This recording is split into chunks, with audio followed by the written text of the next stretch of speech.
Hey, welcome to Journey Online. Thanks for watching with us today. May not know who you are, maybe in a while since we've talked. Let me just start with this. Have you been to a cemetery lately? When you go, you'll notice a bunch of things, but one of them is they put these headstones there. And when they put the headstones there, they usually put a couple of dates. There's a start date. It's like buying your bread or whatever. There's a made date and a sell-by date, except the sell-by date is more of a sold. It has a start date and an end date, when you were born, when you died. You can walk through and you kind of get a little parentheses of people's story, and you go, oh, they were born then, they lived about that long, and that's when they died. And then in your mind, you can play the video out just a little bit of what their life might have looked like. In life, it often seems like there's a bookend. You're born, and you die. Do you ever wonder, is there something bigger going on than just a start date, a finish date? He wasn't, then he was, and now he's not. Is there more to it? And we've been digging into that over the last few weeks. We're in a series called Act 3, and it's really built on this thought that there's more to life than just the grind of what we do day to day, that you're just born, you go through this crazy grind of day after day after day life until you die, and then there's something else promised for somewhere down the road. Is that the way it's supposed to be? And maybe there is a grander design. Maybe there's something better. Maybe there's something bigger. Maybe there's something more meaningful to life than just that. That's what we've been looking into. As we've looked, we've gone all the way back to the beginning, like literally the beginning. If you open the Bible, just past the book of Index is the book of Genesis, and you'd find right at the beginning, in the beginning. If you're a baseball fan, in the big inning. In the beginning, God, and before that starts, was God, and now He brings us into the picture. In the beginning, God created and He made everything, including human beings. And then the next bunch of pages in the Bible, over half of the Bible, runs through this story of God making people and people pushing back against God and not accepting God's way of doing things. And then God building a way to bring people back to Him, because His desire from the beginning was to be with people. And the entire Old Testament, Act 1 of life as we know it, is people pushing against God and God bringing people back to Him, to be with Him. And then we just went through Christmas, and that really is Acts 2. There's babies in mangers and Joseph and Mary and all of that story that goes through it. Act 2 really only goes on for about 33 years or so, 33 and a half years. It's not very long, but it's just jam-packed because it's the life of Jesus. Act 2 starts with Him being born, and we go through all that at Christmas time, and it goes through a miraculous life of Him living perfectly, Him dying horribly, right? Him being stuck in a tomb and then raising Himself from the dead. And that's not the end of Act 2. Actually, it's a little bit further, a few weeks more in the timeline. And then He shows Himself now as a resurrected Christ to hundreds of people. Biblically, you can read about it. If you want to skip the Bible, if you're not so sure about that, you can go read historically. Documents that show hundreds of people who actually saw visibly the risen Christ. And as He does, He brings to a close Act 2, and He says, listen, this is a big deal. This is huge. The people who've been walking around with Him have had the experience of not a lifetime, they've had an experience of everybody's lifetime. They've seen the best and worst of people. They've seen miracles. They've seen lame people that could walk. They've seen blind people that were made to see. They've seen dead people come back to life. They've heard Jesus teach and it made sense. They've seen lives change, people follow, people reject. They've experienced more really in about 3 years with Him than most people would experience in 10 lifetimes.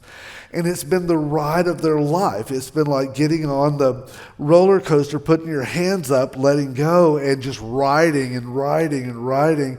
They have had their eyes wide open and their hair pushed back for these years. And then Jesus died, and it was such a letdown. And then He comes back to life, and it was such a pick-me-up. It was such a, yes, here we go. And now at the very end of that, he stands up in front of them and he says these words. Jesus came to them and he said, all authority in heaven and on earth has been given to me. And they're like, well, we know. We've watched you raise yourself from the dead. We've watched everything you've done. We get it. He said to them, listen, I'm just setting a foundation that I have the authority to say these words. And then he continued. He said, now, based on what I have done, what you've seen, what we've experienced together, what you and I, me with you, has been like, I want you to go and make disciples of all nations and baptize them in the name of the Father and the Son and the Holy Spirit and teach them to obey everything I have commanded you. In other words, the things I've taught you, I want you to teach somebody else. The things I've done for you, I want you to do for others. The things I've done with you, I want you to do with other people. That's kind of what I'm doing. My mission has been to get you ready for this moment. And now your mission is to go and repeat the process. That doesn't seem so complicated. He even taught them this isn't the end of the whole play. This isn't the end of the story. This is just the next act in the story. This is Act 3. But there's an Act 4, and someday I'm coming back, and I'm going to make things right. I'm going to equal things out. I'm going to bring justice for all of the things that you've said, why do bad things happen to good people? I'm going to make those things right. When you've asked why do good things happen to bad people, I'm going to make things right. I'm going to take away pain, and I'm going to take away fear, and I'm going to take away the frustration of life. The grind will be no more. I'm going to bring light into a really dark world, and you're going to see the way life was intended back in Act 1. That's Act 4, and it's going to be great. So what he's saying to them is these last few years have been great. And the life that is to come is going to be great. But in the middle is this gap, and he's kind of saying, Act 3, and this is for you. Now you go get busy. Matter of fact, at first read, that's what it feels like. It feels like he's saying, I came here to help you, I've helped you, and I'm coming back to care for you. But in the meantime, see ya, gotta go, checking out, see you later, good luck, knock him dead, you know. But it really isn't what he was saying at all. As a matter of fact, he says these words, and surely I am with you always, even to the end of the age. Now, I'll just tell you, I grew up hearing this verse. It's called the Great Commission. I think we'd be a lot better off if instead of looking at it, it sounds like it was like Jesus had a mission and now he gave us a mission to go and do it. I think we'd be better off to look at it completely differently, to look at it and say, this isn't Jesus saying, I've done with mine, now you go do. What I heard my whole life, the big word in that was go. He said, go therefore, and the heavy emphasis on go. It's your turn to go. He's pretty much saying, let's go. Go is the key. But that's really not what he said, because right after he said, but I just want you to know, I'm not leaving you alone. I'm with you. I'll give you my spirit. I'm walking with you in this thing. It's not my mission, now your mission. It's our mission. It's a co-mission. The reason I'm giving it now is not saying I'm dumping what I had on you. It's saying I'm including you, just like I have for the last 3 years. He's not saying go, he's saying heavy emphasis on let's. It's us together, that I'm with you. It was never intended to be you and God, God and you. When the world started in Act 1, it was God with man. And then sin separated, and what he's saying is, I have done all this work to bring us together because there's a life I intended that is so much bigger than just the grind of everyday life. It's so much bigger than just survival till you die, and then someday there's going to be something really sweet. There's more to life than that. For us, it is the opportunity to begin to look at what is Act 3. Act 3 is where we live today. What is that supposed to play out? Act 3 is more than just a placeholder to get to the better part of the story. Act 3 is not just we'll survive. Now here Jesus dumped it on us, and said, all right, now, good luck. See you later. I'll let you know before I come back. I'll call right before I show up. That's not what it is. He is, I've got an incredible life, a full life, a rich life, a meaningful life, something more than just survival. And then he gives us this little hint. You can't live Act 3 out alone. It was never intended to be, I did, now I'll dump it on you and you're on your own. Matter of fact, just the opposite of that. If we were to say it in a summation, we could say it this way: God's bigger life for you always comes through people. That God has a bigger life, a better life, a richer life, more than just, I got to work so I can pay, so I can do, so I can live, so I can have, so I can go. I got to try to survive all this in life so I can find a few happy moments. It's more than that, but it always comes, the life that he has, it always comes through people, which for a lot of us is where the complication begins. As a matter of fact, maybe this would be your statement. I love the idea of life with Jesus until it requires life with people. People complicate things. As a matter of fact, I just made a little list. Because people often complicate. They just add to. People, I don't know if you have this in your life, any people like this, they're just a lot. They're a lot to deal with. It's enough dealing with my bit of crazy and my bit of life, but to add people to that, and sometimes the people God surrounds you with, it just complicates it. It makes it slow moving. It makes it so tedious. Sometimes we feel like people are disappointing.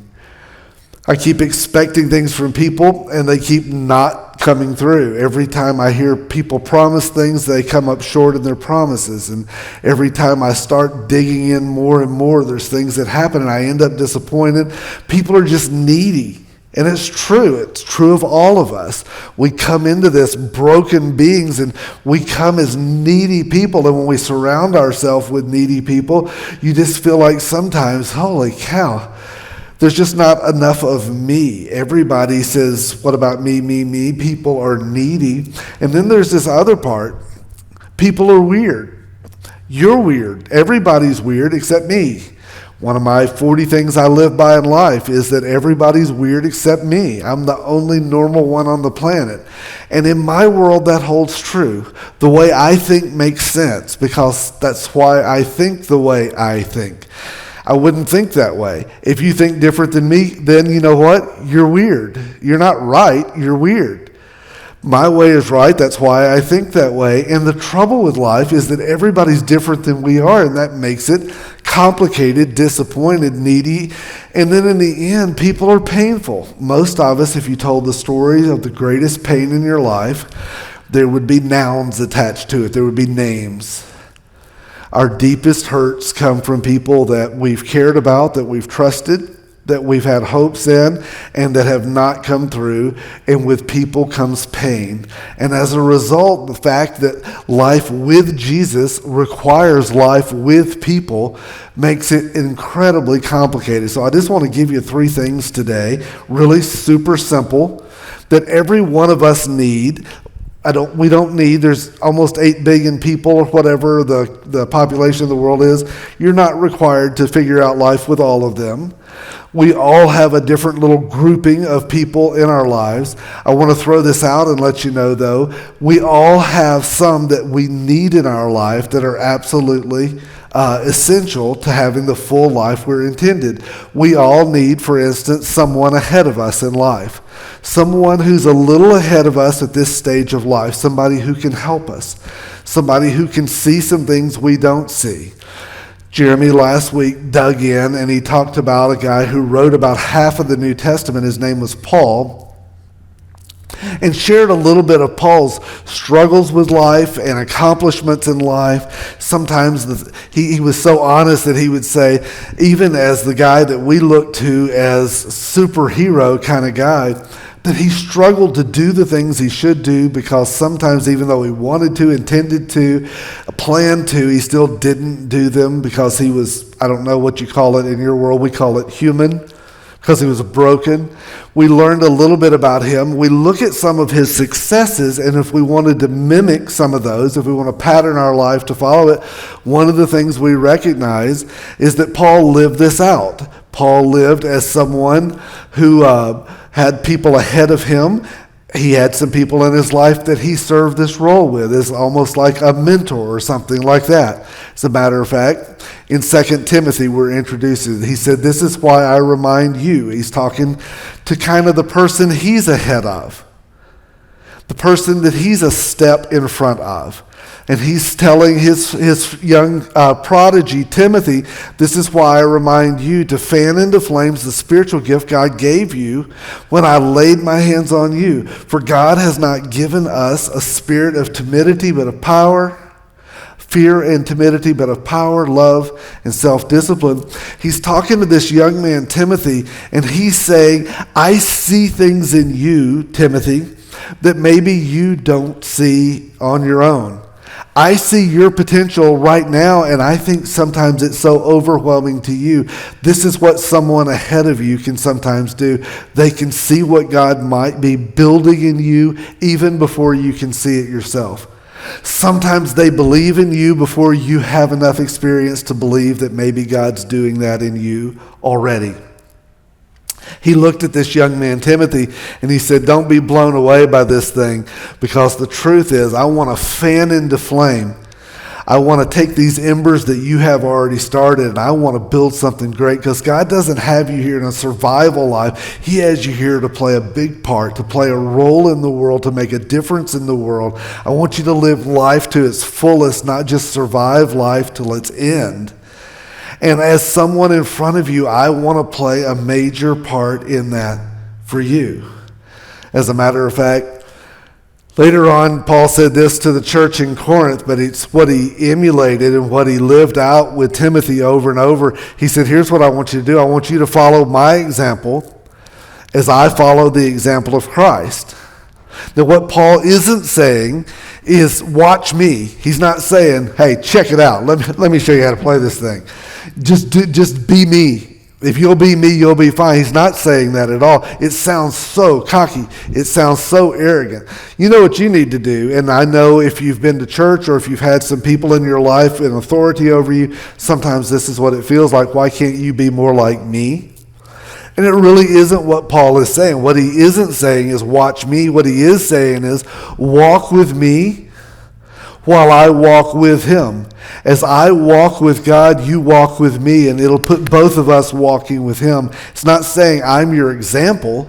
It's saying I'm just the one step ahead of you, and as I walk with him, if you walk with me, we're both going to bump into the life that we were intended to live. We're both going to experience the part of life that we dream of, that gives life, that takes the drudgery out of it. The truth of the matter is, without someone ahead of you, blind spots become permanent. If you're not careful, if you don't have somebody who you give permission to come in and live life around you and speak truth into your life, without it, sometimes you have blind spots you don't see. That's not a problem. We all have those. The problem is when they become etched into our DNA, etched into our makeup, and that's when you find people saying, "Well, that's just the way I am." And when you say that, that just means a part of you has died. That's just the way I am is not an excuse. That's just the way I am is an opportunity to recognize that maybe God has something for you. The truth is, what you can't see is what will eventually shape you. Those blind spots will often land on us. Having someone ahead of you, and let me just say this and get out in front for some of you. Some of us were arrogant enough to say that I'm not sure there's someone that far ahead of me. How can I find someone? If that's you, maybe your issue is bigger with pride than it is with finding your role in this world. But for all of us to find someone ahead of us doesn't sound like an easy call. One of the things I've tried to do in my life is not just find a person who is ahead of me in every area, because sometimes I'll find there's people who are way ahead of me in certain areas that I may be doing just fine in other areas. I have a friend whose name is Chris. Oddly enough, my name is Chris, spells it the same and everything. My daughter was born 27 years ago-ish, And when she was born, I had raised 2 sons up to that point. I had no clue how to raise a daughter. I couldn't have felt more out over my ski tips, over my head. I had no clue. She did not come with the same emotional makeup as my sons. They seemed so much easier. They did stuff. I punched them in the arm and they were like, ouch. And then we talked and walked through it. And then there came her, and I could just look at her sometimes and she would melt and she would cry. And I would be like, I didn't even say anything. It was so much different for me. I had no clue. I had a friend named Chris who had a daughter. And I watched him raising his daughter, and you know what he was? He was ahead of me on this journey. He was better at raising a daughter than I was. I remember going to him several times and just saying, hey, would you tell me what I need to, just give me some ideas. Tell me what you see. Tell me what I should do. What should I do next? And he said what most of us would, but I don't know. I'm just trying to figure it out myself. And I go, I know, but you're figuring it out. You're better at it than me. What are some things that you do? How do you communicate better? What do you do? You know what I did with my sons is I got down on my knees and tackled them and threw them on the floor, and we played ball and we did stuff. That's what I know how to do. I don't know how to do the girl stuff. And so he just gave me simple ideas. And honestly, he didn't feel like the authority. I just knew that he was doing the job that I wanted to do someday, and as he shared little things, and I just remember, I know this sounds stupid, and some of you go, well, duh, yeah, you had to have somebody tell you that, and the answer is yes, I'm not that bright. I'm not very good at this. And he said sometimes we like to look and find recipes, and me and Kelsey will just make them together. And I was like, I could do that. I'm not great at that, but so you know what? Me and my daughter, we used to just, when she was younger, we used to just go find recipes and we'd make stuff together. Neither one of us were particularly good at it, which made it more fun. The outcome wasn't always good. It was something we did together. And he talked about, here's games we play, and here's books we read, and here's conversations that we have. And I was like, I could do that. It was just having somebody ahead of me. I'll tell you the weird twist on that story is the daughter that he was so beautifully raising ended up becoming my daughter-in-law, Kelsey. She is the mother of my grandchildren now. You talk about benefit. I got the benefit of somebody ahead of me helping me become a better dad, and then I get the benefit of him investing in my family in other ways with my son, my daughter-in-law, my grandkids. That's the double benefit of all. But for me, finding somebody ahead of me and humbling myself just enough to say, I'm not great at this, help me get better. I'm not sure I'm great at it now. But I think everybody needs somebody ahead of them. And if it's not somebody in all aspects of life, sometimes it's finding somebody to help you financially or help you in your spiritual walk with God. To say, I'm not saying you're perfect, I'm just saying you're a step ahead of me. Help me, speak into my life. Give me ideas. Don't be afraid. I give you permission. Everybody needs somebody ahead of us, but we also need somebody beside us. You need someone beside you. You need a friend. Not just a friend to talk about the weather, talk about current events, to talk about whatever is going on around you, but a friend who will share life with you. You need somebody beside you. Our guy Paul had this in a man by the name of Barnabas. The scripture here says in Acts 11, then Barnabas went to Tarsus to look for Saul, and when he found him, he brought him to Antioch. If you backtrack in the story, before Paul was a writer of half of the New Testament, before he was this guy who spoke to huge crowds, before he was this leader, before he was this mentor, before he was any of that, he was just a guy who everybody in the Christian world was scared to death of, hated, distrusted in every way. And then for some reason, this guy Barnabas, he went looking for him. And Barnabas saw something in him that was so significant. He said, I'm going to go find this guy. I'm going to meet this guy. I'm going to introduce this guy because I think God's got big plans for this guy. Barnabas was an incredible friend. His name literally means son of encouragement. Barnabas took Saul at that time to all of the people who were scared of him and said, I think we can trust him. As a matter of fact, I think God's put him here for a purpose, and he's going to be a big part of this part of our life. This stage of our life is good. We're still talking about it, by the way. But before there was a Paul, there was a Barnabas who saw something in him, and he was his friend. He was with him. He said, come with me. We're going to get this done. They may not trust you, but they'll trust me, and I'll bank on a little bit of their trust for me that they'll trust you. And the rest is just a story that keeps going on and on. Millions of people have been impacted because this guy Barnabas, who believed in this guy named Saul, who became Paul. Often we say the key role in the story was Paul. The key role in the story before there was him was Barnabas. It was the person who came beside him.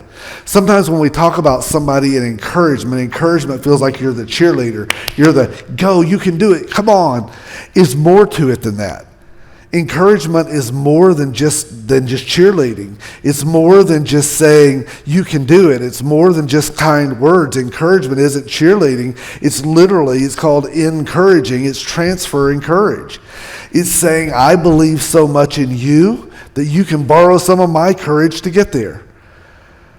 Encouragement is when somebody is feeling down. It's not just saying, hey, I'll tell you you ought to do better, but I'm going to give you some of what I've got to get you through. It's when you've run out of fuel and your tank is on empty and somebody comes along and said, then borrow some of mine. It's when your battery is run dry and somebody says, plug into mine.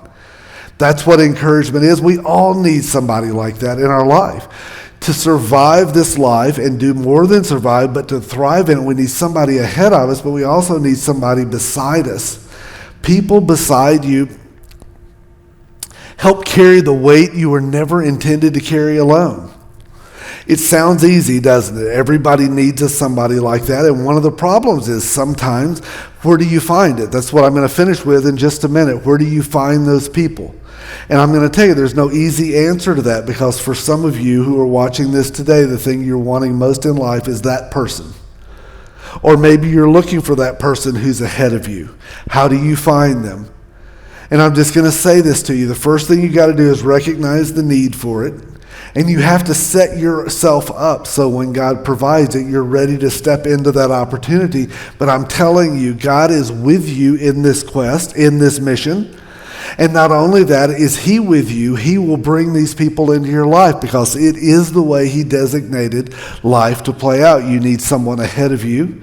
You need someone beside you, and then we need someone behind us. We need someone who is the person which we're breathing life into, that we're passing on what we've learned, that we're sharing where we've been, we're sharing our experiences. Paul says this, recalling your tears, I long to see you so that I may be filled with joy. Paul became that to Timothy, to young Timothy. He was passing his life down to him. It sounds almost like this is me giving, but there's more to it. It's not just me saying, well, I guess because I've been given, I should give. There's more to it. We find this true all around church. Every time somebody steps up to serve somewhere, or they step up to help someone else, it's usually the person who is helping learns the more than the person they're helping. Sometimes we have people who will go work in our children's ministry, and they'll prepare a lesson to teach the kids, and often we find the people preparing the lesson learn more than the kids. Because you have to go first. You have to involve yourself. You have to experience life with God before you can share it with someone else.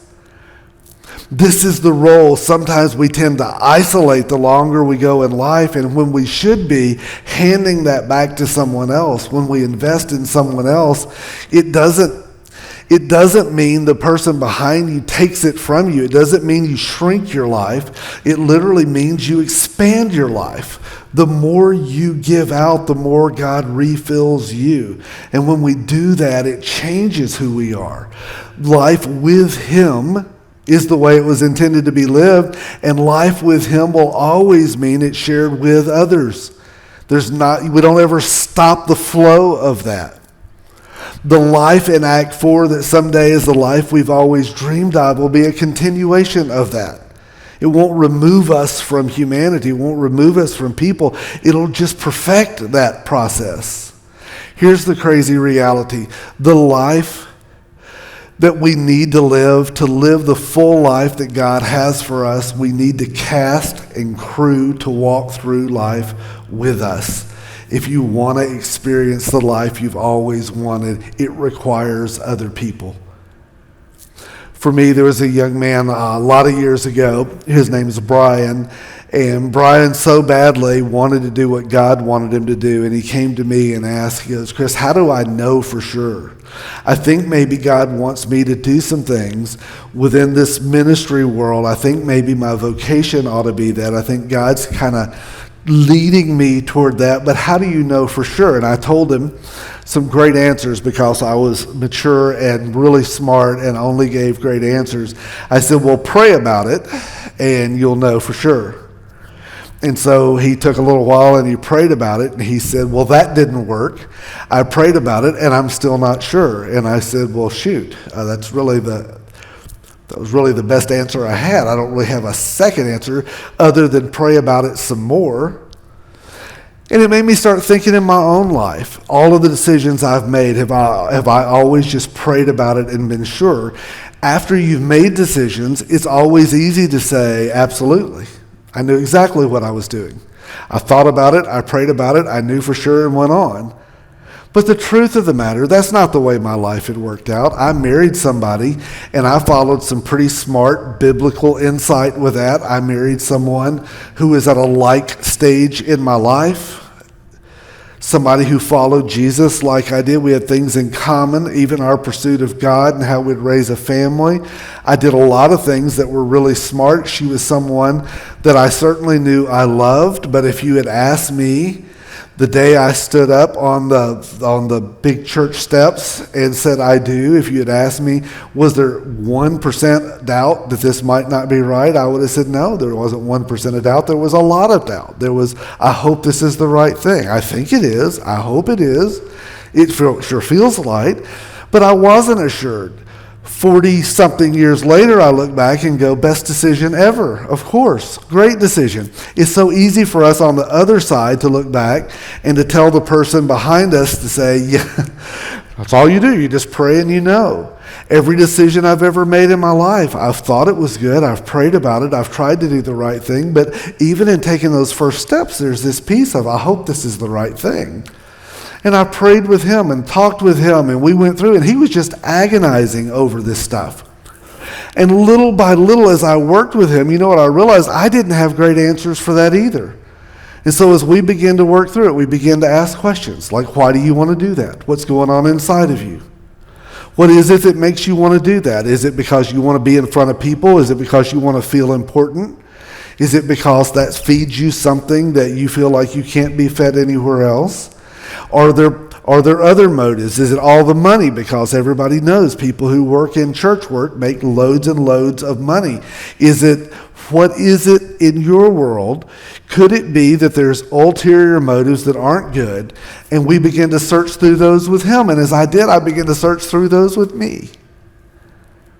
And as we dug deeper and deeper into what makes us tick and how we tick, it was fun to watch him grow and expand, and it was fun to watch me grow and expand walking through it with him. I thought I was helping him, but the truth of the matter is, it's helped me for the rest of my life. Every decision I've made has somehow been shaped by that. Brian ended up being a missionary in Peru and now helps lead a missions organization back stateside. Great guy, beautiful wife, beautiful family, awesome guy who has done insane things. But for me trying to help somebody behind me, maybe it helped him a little. I don't know. He probably would look back and say, what a bozo. He had no clue. Why was he leading anybody? But for me, you know what it did? It really shaped my thinking. It shaped my life. As I poured into that, God poured into me. And in the end, he rounded out the life that I was meant to have. I would never be where I am today if it weren't for those things. And I'll just tell you this, to live the life that God has for you, you need a cast and crew to walk through it. Who is it in your life that is ahead of you that you're allowing to speak into your life? You go, well, I don't have somebody. Who is it in your life that is that person beside you to encourage, to walk through, to push through this life together? Who is it that you're handing it down to a next generation? It doesn't have to have age component with it, but who is that for you? If you don't have that, my encouragement, this is going to sound a little cheesy, a little corny, a little too simplistic. One, I want you to start praying about it every day. Which one of those would be a first step for you, a most important step? The person ahead of you, the person beside you, or the person behind you? Let's start a quest for that. Pray for it every day when you wake up every day. Don't just pray, God, give me somebody. That's lame.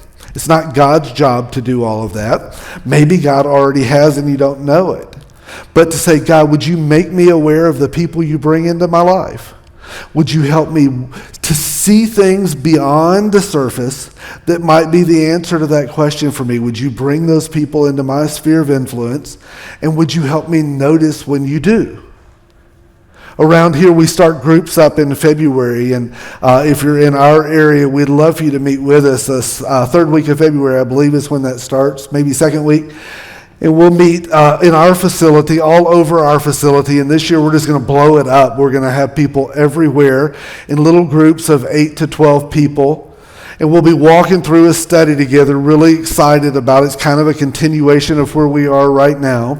And as we do that, it'll be an opportunity to have another little group of people around you. Maybe that's where you're going to find one of those 3 people. I'm not saying that's a promise. I'm not saying that's easy.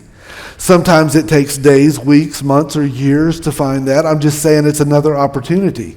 If you're looking for one of those 3 spots to be filled, put yourself in places where you'll have opportunities to rub shoulders and to share life with people, and God can begin to maybe check off. I've got some of those people in my life right now that have come as a result of groups at Journey Church.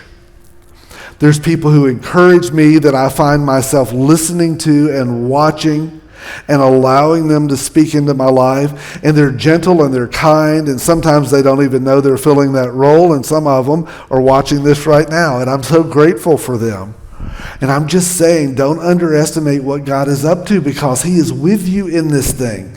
He is with you, and he wants to bring other people to be with you as well. Would you start? Would you pray every day? And would you look?